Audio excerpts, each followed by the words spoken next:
Gracias a Dios. Quisiera yo iniciar el estudio haciendo una o dos preguntas, al parecer. La primera es, ¿cuáles serían los temas preferidos para el cristiano o la gente en general a escuchar de la palabra de Dios? ¿Cuáles son los temas favoritos? ¿Alguien que pueda responder? ¿Algún tema favorito?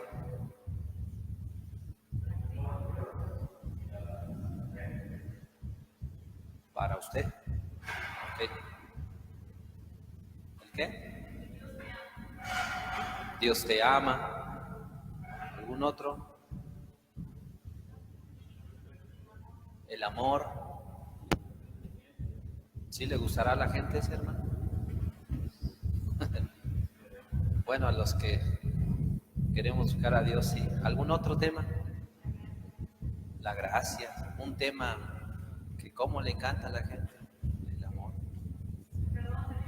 El perdón de Dios, que es la gracia de Dios, la misericordia de Dios. ¿Qué tema no le gusta a la gente escuchar, hermanos? ¿Cuál? Arrepentimiento,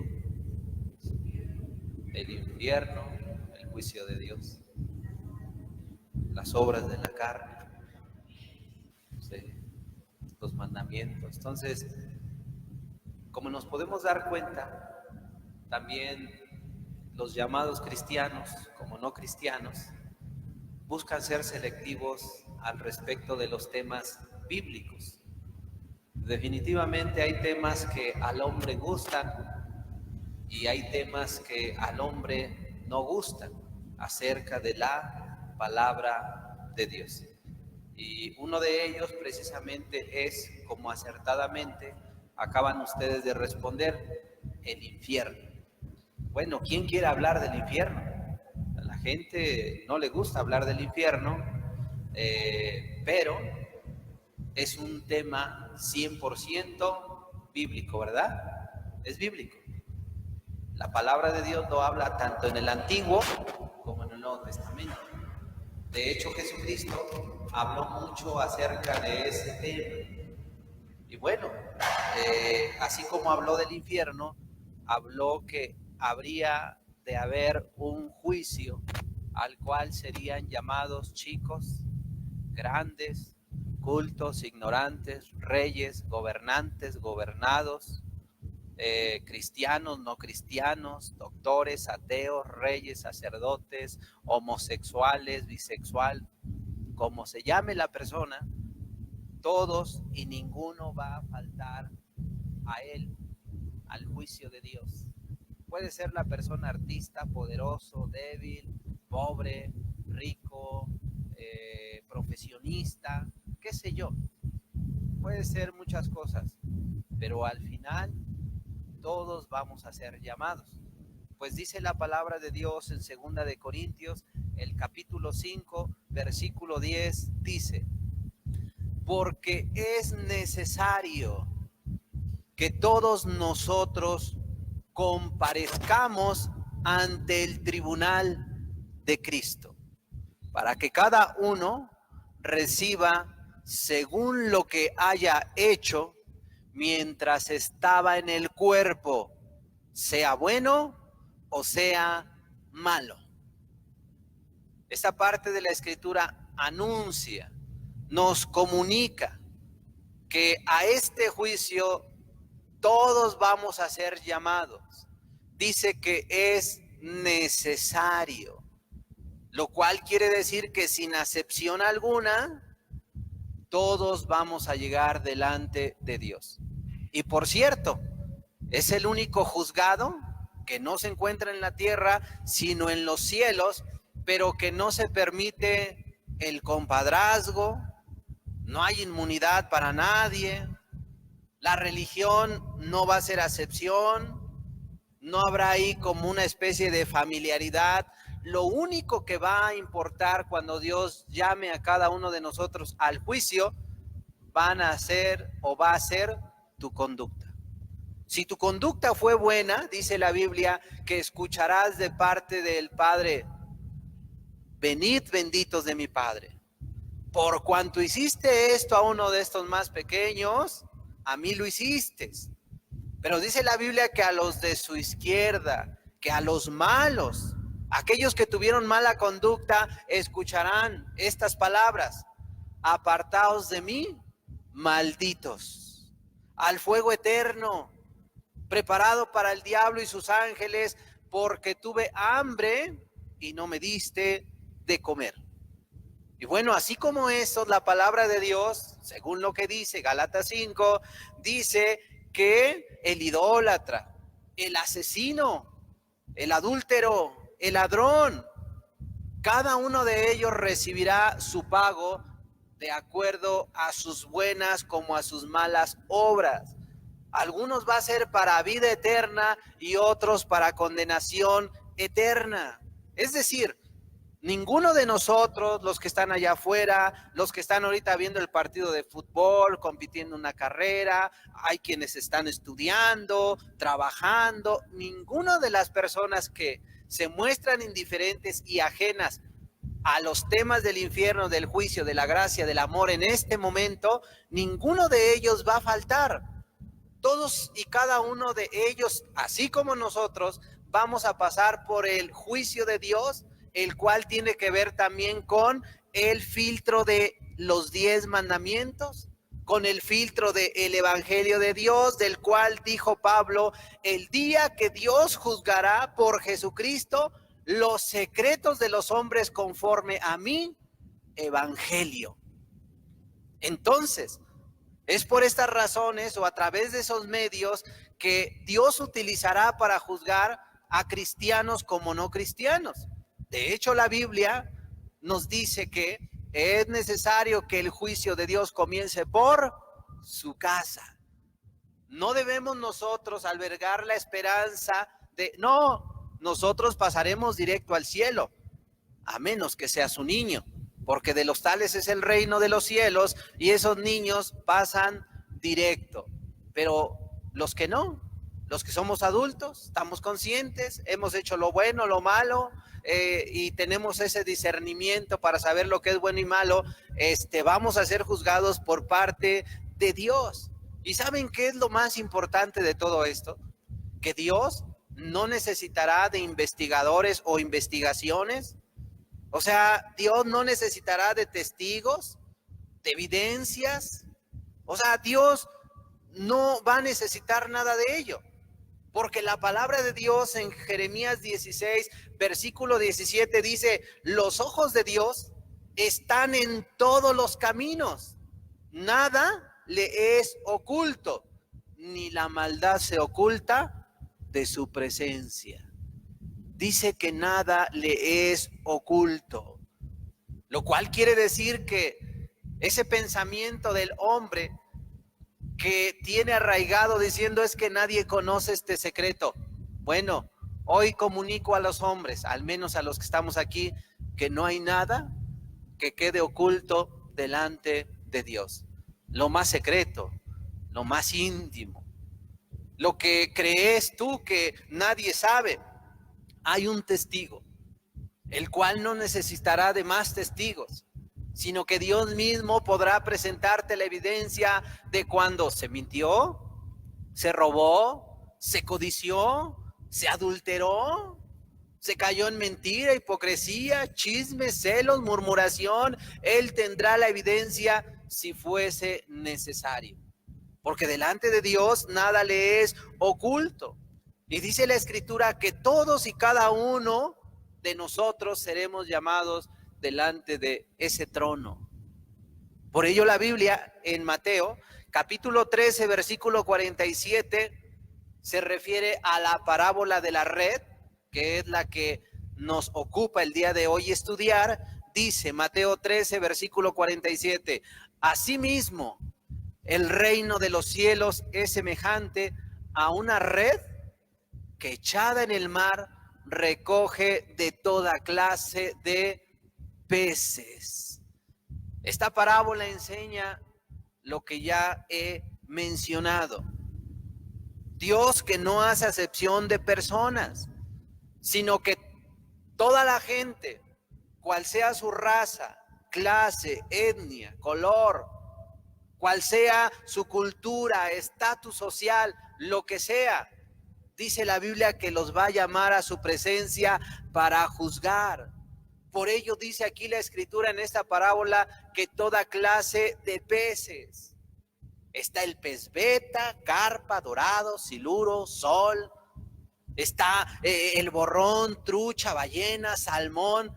Yo no sé cuál sea el de tu gusto, pero hay muchas clases de peces. Pero así también hay una sola clase de seres humanos, solamente hay dos sexos, hombre y mujer, olvídate, sacude el género, solamente dos sexos, hombre y mujer, y delante de Dios representamos humanos, los cuales fuimos hechos a imagen y semejanza de Dios, y Él es el que nos va a llamar. Por ello dice que recoge de toda clase de peces. Pero ¿para qué Dios habló esta parábola diciendo que se recoge toda clase de peces? Bueno, para hacernos saber que puede ser el hombre o la mujer, culta o inculta, rica o pobre, sabia o ignorante, poderoso o débil, puede ser juez o comerciante, puede ser lo que sea, pero delante de Dios los hombres van a llegar conocedor de la Escritura o ignorante de la misma. Dios dice, yo voy a llamarte a juicio para juzgarte por Cristo, a través de Cristo, conforme a mi evangelio. O sea, Dios hará una selección entre lo bueno y lo malo. Dice aquí la Biblia, lo vamos a leer, que lo bueno lo va a echar a la cesta, en un lugar donde apartará a lo bueno, porque tiene un destino específico celestial, pero lo malo, dice la Biblia, que no irá en la cesta, sino que irá afuera. Por ello es importante preguntarnos cuáles son los malos y cuáles son los buenos peces. O sea, ¿cuáles son? Porque no quiere decir que por ser peces, entonces todos son buenos, o así de la misma manera todos son malos. No, más bien debemos entender cuáles son los peces malos y cuáles son los peces buenos, porque la Biblia nos enseña cuáles son las características o los frutos de un cristiano. De hecho, un cristiano está equipado precisamente de los frutos del Espíritu Santo, que es el amor, el gozo, la paz, la paciencia, la templanza y demás. Pero por otro lado están, a estos los antecede en Gálatas 5, esos frutos de la carne, fornicación, adulterio y demás, que son los frutos de la carne. Entonces vemos que en la palabra de Dios, esta nos enseña quién es un hombre de buena conducta, quién es un hombre de mala conducta. Porque Dios, con base a ello, va a hacer la selección precisamente de los buenos y de los malos. Y no lo va a hacer arbitraria o con autoritarismo, o me caes bien, o tú te decías cristiano, tú te decías mormón, tú católico, tú testigo de Jehová, y como llevabas mi nombre y lo honraste, entonces vente conmigo. No, eso es lo de menos. ¿Qué decíamos ser? Más bien es ¿qué hacemos? Por ello la Biblia dice en Mateo 7, versículo 21. Mateo 7, versículo 21 dice, no todo el que me dice, Señor, Señor, entrará en el reino de los cielos, sino el que hace la voluntad de mi Padre que está en los cielos. No todo el que me dice Señor, Señor, entrará al reino de los cielos, sino el que hace la voluntad del Padre que está en los cielos. ¿Habrá alguna congregación donde se digan ser hijos de Dios, se abra la Escritura, que no le digan Señor al Señor? Todos le dicen Señor, hasta muchos de los que no se congregan. Gente que ni ha leído la Biblia y que ni sabe los mandamientos, le dirá seguramente el Señor. Pero aquí Cristo aclaró, No todo el que me diga Señor, Señor, entrará al reino del cielo, sino el que hace la voluntad. Entonces el hombre, porque es Dios y no lo ha visto, y quizá la cultura, la religión o la familia le enseñó que se debe ser agradecido para con Dios, aunque no le enseñaron que debía temerle, guardar sus mandamientos, pero por esa razón u otras dirá, Señor, Señor, aunque no haga su voluntad. Todo el mundo lo puede decir, disculpen la expresión, solo porque tiene boca y porque se le vino al pensamiento y está alegre o contento por alguna situación favorable para su vida. Dirá, Señor, Señor. Pero en verdad es un Señor, porque a un Señor se le respeta, a un Señor se le teme, a un Señor se le obedece. O sea, delante de un Señor andamos alineados. Por ello, en estas palabras, por ello Jesús dice, no todo el que me diga Señor va a estar en mi reino. Y no porque Dios haga acepción de personas para nada, sino más bien Dios se va a basar con base a sus mandamientos y la conducta de cada uno de nosotros. Porque hay gente que como nosotros se congrega, que carga una Biblia y sabe Biblia, o pertenece a una religión, pero mucha gente que piensa, actúa o tiene esas prácticas, quiero decirte que se va a sorprender el día que lleguen delante de Dios y que Él tenga que apartarlos de su presencia. El día que les diga, apartaos de mí, hacedores de maldad. Y quiero decirles que Dios le reprochó a aquellos que decían ser hijos de Dios, pero sus frutos o su forma de vida decían lo contrario. Pues la Biblia lo dice en Lucas 6, versículo 46, dice lo siguiente. Estaba ahí Jesús reprochándole con estas palabras, pueden ustedes leer el contexto, dice Lucas 6, 46, pero en su hogar, aquí no, hermanos. Lucas 6, 46 dice, ¿por qué me llamáis Señor, Señor, y no hacéis lo que yo digo? Fue un reproche aquí en la tierra, donde de manera directa decía, ¿por qué me llamas Señor? Si no haces lo que yo te digo. Mucha gente dice amar a Dios, pero hacen lo contrario a lo que manda Dios. Por ello, cuando Jesús estuvo en la tierra, dijo esto, ¿por qué me llamas Señor si no haces lo que mando? Cuando Jesús mismo dijo, por sus frutos los conoceréis. Él dijo, el árbol bueno no puede dar malos frutos y el malo no da buenos frutos. Fue lo que dijo el Señor Jesucristo. Es por ello que Jesús decía, a mi reino solo va a entrar el que hace la voluntad. No el que me diga Señor el fin de semana, o dependiendo la circunstancia que esté pasando, si es positiva, le digo Señor, Señor, pero si me va mal, o creo que me va mal, le reprocho al que le digo Señor. Entonces, por esa razón, Jesús es que decía, no van a entrar. No va a estar en mi reino esa persona. No es suficiente que me digas Señor.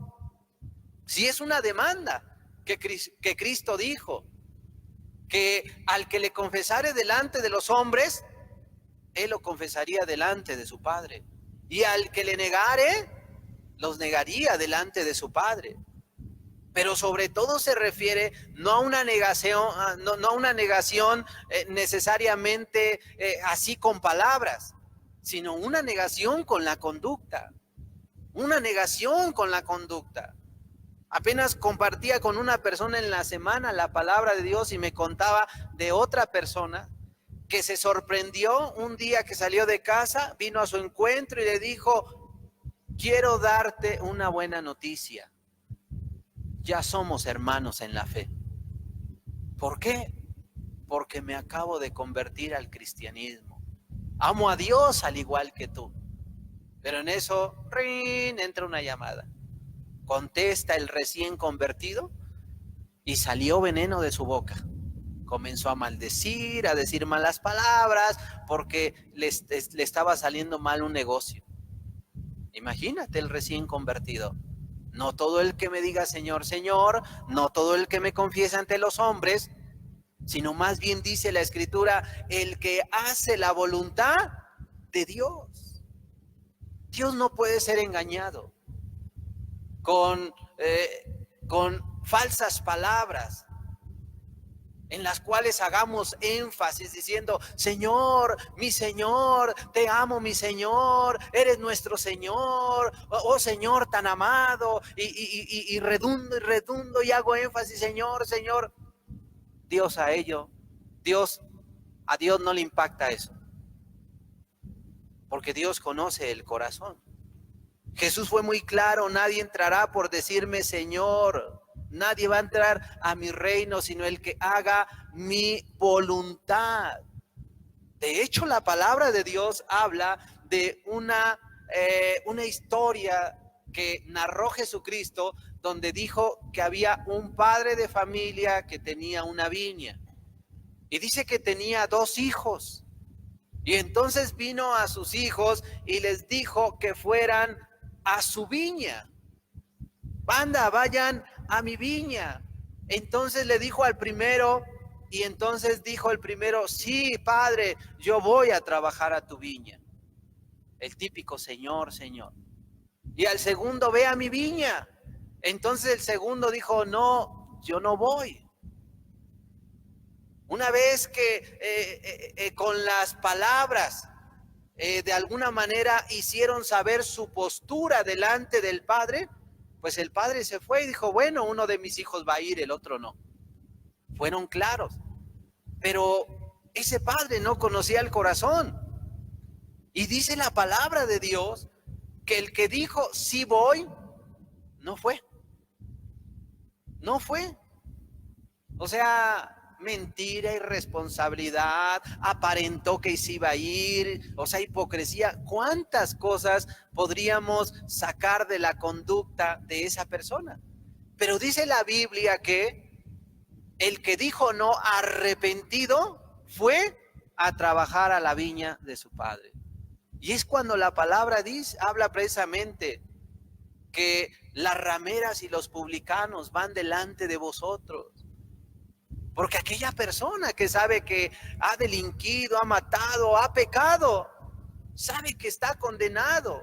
Sabe la persona que está mal delante de Dios y que el día que Dios la juzgue va a recibir condenación y se siente como una persona que no merece perdón, pero el día que se le otorga la oportunidad, no la desaprovecha, a diferencia del que cree que la merece. Pues la palabra enseña esto, que él se arrepintió y fue a la viña. Pero el que dijo que iba, sencillamente no lo hizo. Y fue de ahí que Jesús preguntó algo. Mateo 21, versículo 31, una vez que narró esto, él preguntó lo siguiente. Mateo 21, versículo 31. ¿Cuál de los dos hizo la voluntad de su padre? Dijeron ellos, el primero. Jesús les dijo, de cierto os digo que los publicanos y las rameras van delante de vosotros al reino de Dios. Esta parte de la Escritura enseña lo que es la voluntad de Dios. ¿Y saben cuál es la voluntad de Dios? Que el hombre obedezca al Padre. Que el hombre obedezca los mandamientos.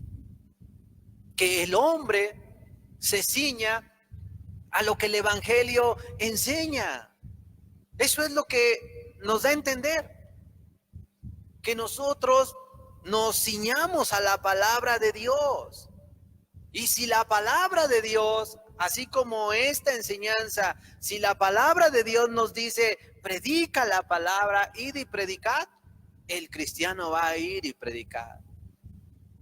Velad y orad para que no entréis en tentación. ¿No habéis podido velar ni una hora? Es porque es una necesidad, un mandato de parte de Dios.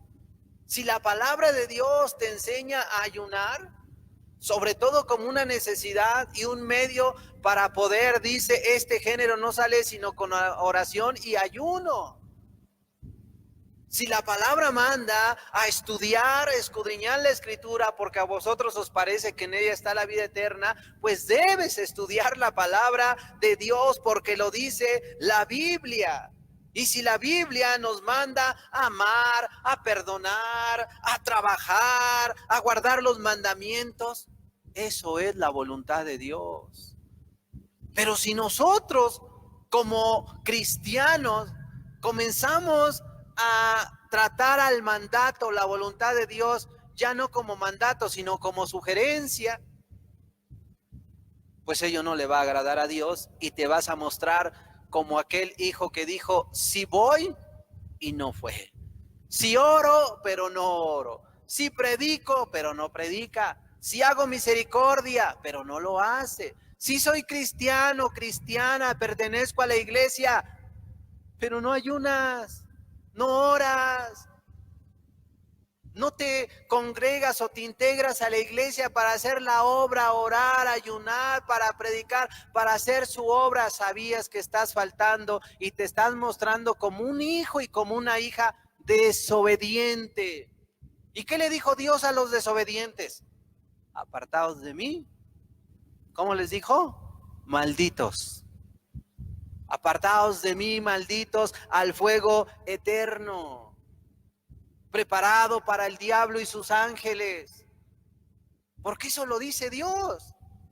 Solo lo estoy replicando de parte del Señor Jesucristo. Estos son los mandamientos que tienen que ver con la voluntad de Dios.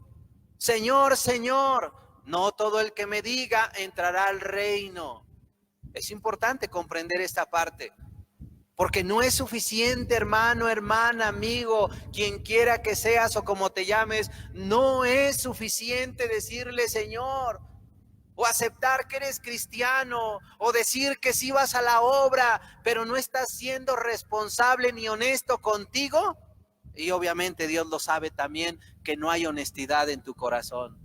Hay deshonestidad, mal testimonio delante de Dios, pero también para los demás. Y no solamente te afectas a ti, sino que promueves conductas para tropiezo de los demás. Y la Biblia dice, ay de aquel que haga tropezar a uno de estos más pequeños. Fíjate la responsabilidad que conlleva ponernos la etiqueta de cristiano. Es una gran responsabilidad a la cual debemos responder como tal. Porque si llevamos de adorno solamente la etiqueta, cuentas le vamos a dar a Dios. Y no es suficiente la etiqueta. No es suficiente decir, Señor, Señor. Entonces la diferencia entre los peces buenos y entre los peces buenos que van en la cesta y los peces malos que van fuera de la cesta, radica en la obediencia. En hacer o dejar de hacer la voluntad de Dios. Debes responder, hacerte la pregunta y responderte, ¿haces la voluntad de Dios?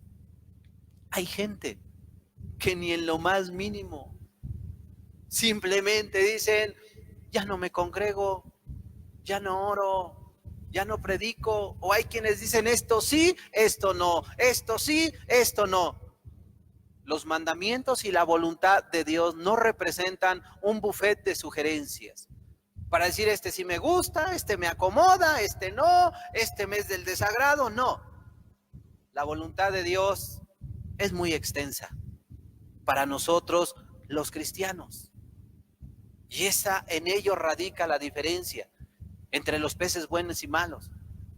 No en el gusto de que Cristo diga, bueno, él me cae bien, se dice cristiano, se congrega en tal lugar. No, vemos cuando Cristo habló a través de Juan a las 7 iglesias, vemos que cuando juzga, no dice, la iglesia de Éfeso, toda está mal. No, vemos en qué radica la diferencia. O sea, había quienes, como en Tiatira, hacían la voluntad de Dios. Otros no la hacían. En Pérgamo unos lo hacían, otros no. Y así en la Odisea. De la misma manera, o sea, Dios encontró buenos peces y malos peces. Buenos cristianos y malos cristianos, aunque estaban dentro de la iglesia, aparentando ser algo, como la parábola de las vírgenes, que había 5 prudentes, si no mal recuerdo, y las otras insensatas, pero todas se mostraban como vírgenes, pero no todas estaban preparadas. No todas estaban preparadas. ¿Y dónde radicaba el hecho de que no estaban preparadas? En que algunas insensatas no fueron obedientes al mandato de Dios. No se anticiparon porque les faltó el aceite, denos del suyo. No, porque si nos falta, mejor vayan. Y cuando fueron y regresaron, el esposo ya había venido. Y comenzaron a decir: Señor, Señor, ábrenos. Pero el Señor les dijo: ¿quiénes son? Señor, pues somos vírgenes. Estuvimos contigo en las plazas, profetizábamos, echábamos fuera demonios. No, no os conozco. Nunca os conocí. Porque Dios conoce quién hace su voluntad. Pues dice la Biblia en Mateo 13, versículo 48, y una vez llena, la saca a la orilla, y sentados recogen lo bueno en cestas y lo malo echan fuera. Lo malo lo echan fuera. O sea, esta parte de la escritura no enseña que Dios haga lo que le parezca. No es como el ser humano que va a un restaurante a comer mariscos, ya que estamos hablando de peces. No van a la playa. O sea, no es como el hombre que va a la playa y pide un platillo al gusto. Ay, a mí véndame una carpa a la diabla, ¿verdad? Hay quien dice: no, a mí nomás asadita. Y ya la piden al gusto y se las dan. Dios no es así. Más bien aquí la Biblia enseña que Dios hará una selección, no con base al gusto, sino con base a la justicia, con base a la voluntad de su palabra, como lo expresa el apóstol Pablo, que el día que serán juzgados por Jesucristo conforme a mi evangelio, dice la palabra de Dios. Así dice la palabra de Dios. Y va a ser con base a sus mandamientos para que no se caiga en injusticias. Dios no va a ser así. Sencillamente Dios va a poner la tabla de los mandamientos como un filtro. Imagínense ahí un tambo grande, y subes tú una escalera y por arriba nos aventamos y es un filtro. Y es un filtro donde va a pasar el primer mandamiento: no tendrás dioses ajenos delante de mí. Habrá quienes pasen. Y el segundo: no te harás imagen alguna de lo que crees que hay en el cielo, en la tierra, etcétera. Habrá quien pase y habrá quien se quede. Porque en este mundo lamentablemente hay muchos idólatras, no de imágenes solamente, sino de personas, de trabajo. Hay mucha gente idólatra de cosas materiales, de cualquier cosa. Y muchos se van a quedar en el filtro, el cual no van a pasar el filtro. Imagínate unas ventanas que por no pasar te conducen a la condenación eterna. Y entonces vendrá el tercero: no tomarás el nombre de Jehová tu Dios en vano, porque no dará por inocente. ¿Y quién pasará? ¿Y quién se quedará ahí? Pues quien pase tendrá que dar cuentas de aquello que dice: acuérdate del día de reposo. 6 días trabajarás y el séptimo reposarás. El cristiano guarda el mandamiento. Es muy triste ver, el otro día me tocó ver salir de aquí a alguien de ustedes que dice ser cristiano, iba manejando mal y aparte se para en la tienda a comprar. Ahí dije: pues, ¿qué no hay temor en esa persona? No, dice que guarda los mandamientos. Vamos a dar cuentas del cuarto mandamiento.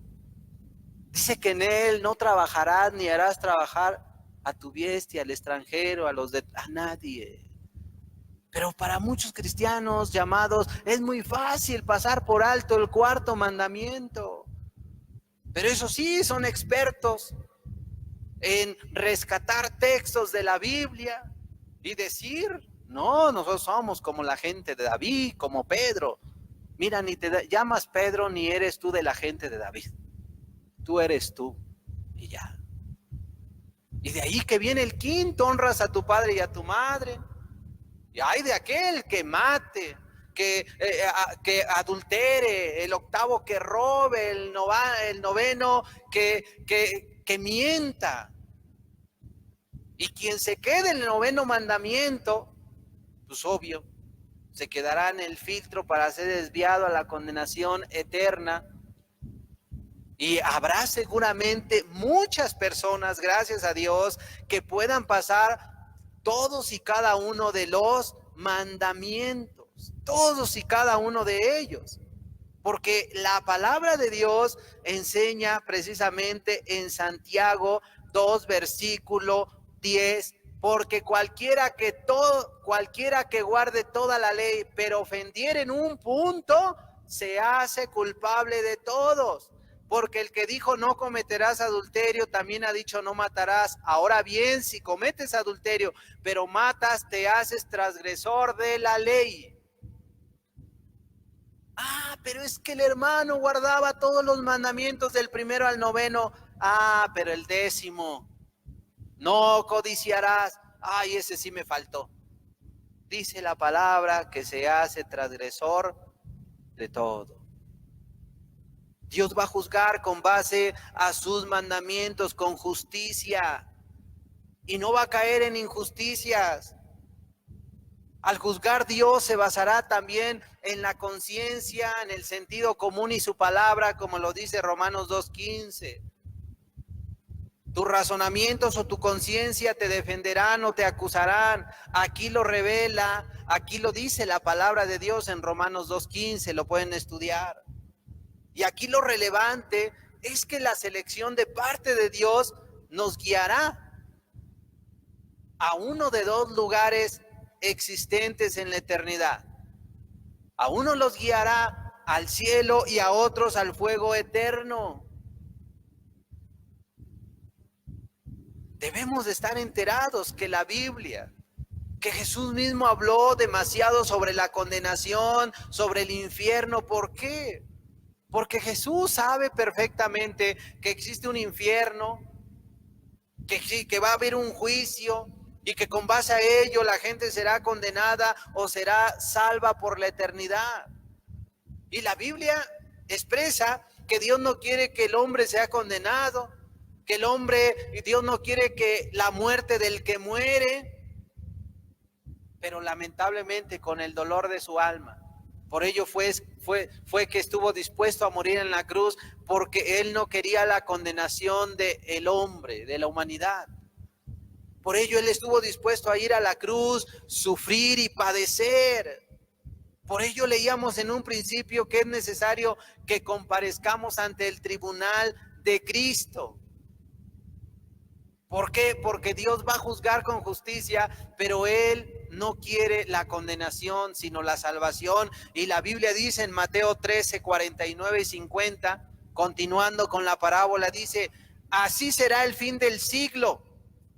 Saldrán los ángeles y apartarán a los malos de entre los justos y los echarán en el horno de fuego. Allí será el lloro y crujir de dientes. No se trata de quedar fuera de una cesta nomás. No, esto va más allá.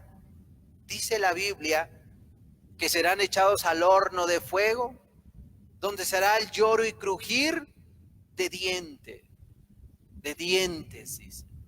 Pero no existe infierno, hermano. ¿No has oído que la gente, la religión, ministros mismos, los testigos de Jehová dicen que no hay infierno, que el infierno está en esta tierra? No hay infierno. ¿Acaso ha sido para, a ver, dame la evidencia de que existe el infierno, pues fuera de la Biblia quizá no la tengo, pero ¿quién me da la evidencia de que no existe? El cristiano, dice la Biblia, que debe arrepentirse y creer. Entonces el cristiano verdadero cree que hay cielo y que hay infierno, que va a haber un juicio, una condenación y la salvación eterna para el que haga su voluntad. El cristiano así lo cree. Cree que allá en el fuego va a ser el lloro y crujir de dientes para los que no creyeron, para los que no se arrepintieron, y también para aquellos que se arrepintieron, creyeron, pero se volvieron a hacer las mismas obras malas, como lo dice Ezequiel. Así lo dice, que confiados vuelven a hacer las mismas obras. Por ello el Señor, pertenecer a un grupo no es suficiente, sino que nuestra conducta es la que ve Dios y juzgará con base a sus mandamientos. Para nosotros los cristianos, claro que existe el infierno, claro que existe la condenación, a donde irán aquellas personas que no amaron, no se volvieron a Dios. Y reitero, el Señor Jesucristo habló una y otra vez de el infierno. Y así como la palabra de Dios habla del infierno, pues hay literatura también cristiana como no cristiana que habla de lo mismo. De veras que en cada uno de los 23 libros, que al menos he leído algunos, otros he leído una síntesis de los de Elizabeth Kubler-Ross, hablan de que hay algo después de la muerte. Hay algo después de la muerte. También Raymond Moody, que en su libro Vida después de la vida, el libro de Stanislav Grof, El viaje definitivo, hablan de que hay algo después de la muerte. Hay vida después de la muerte.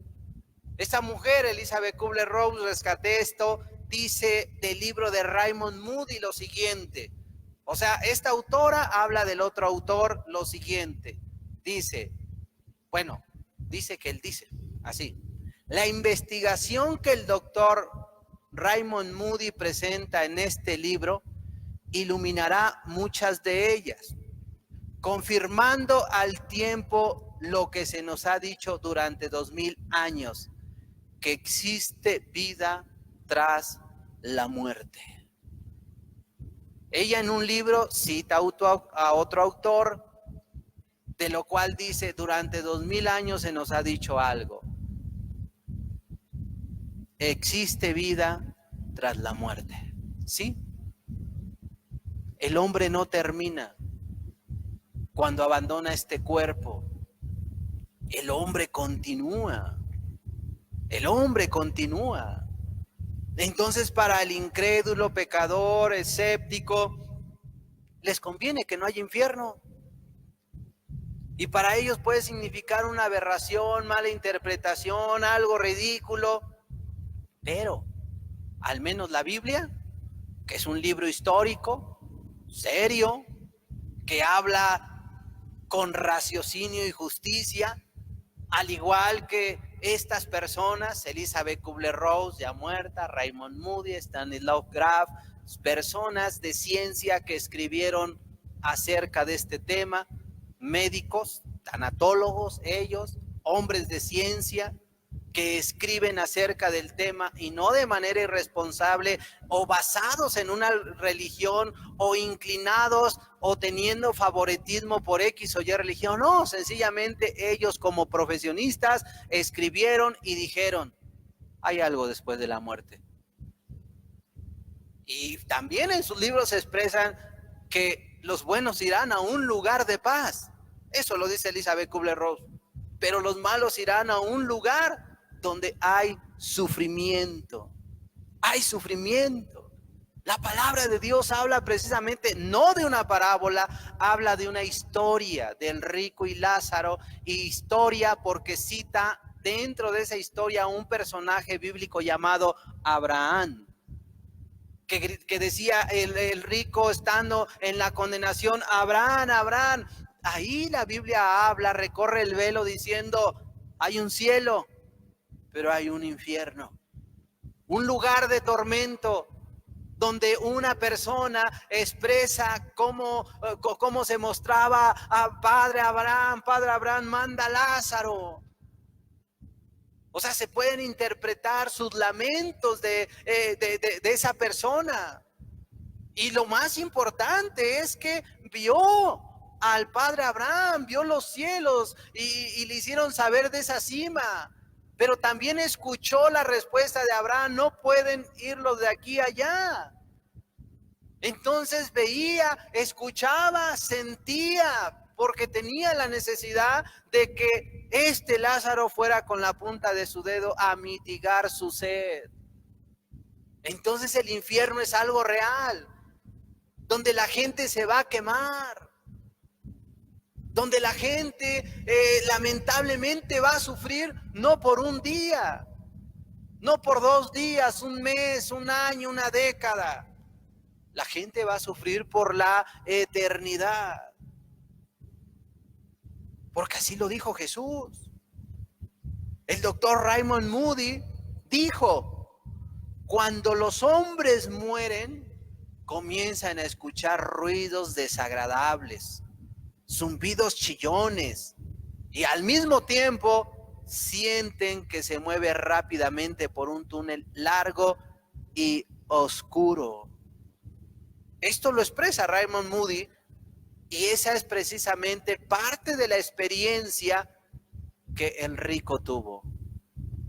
Un lugar desagradable, un lugar de lamento. Bueno, pues la palabra de Dios,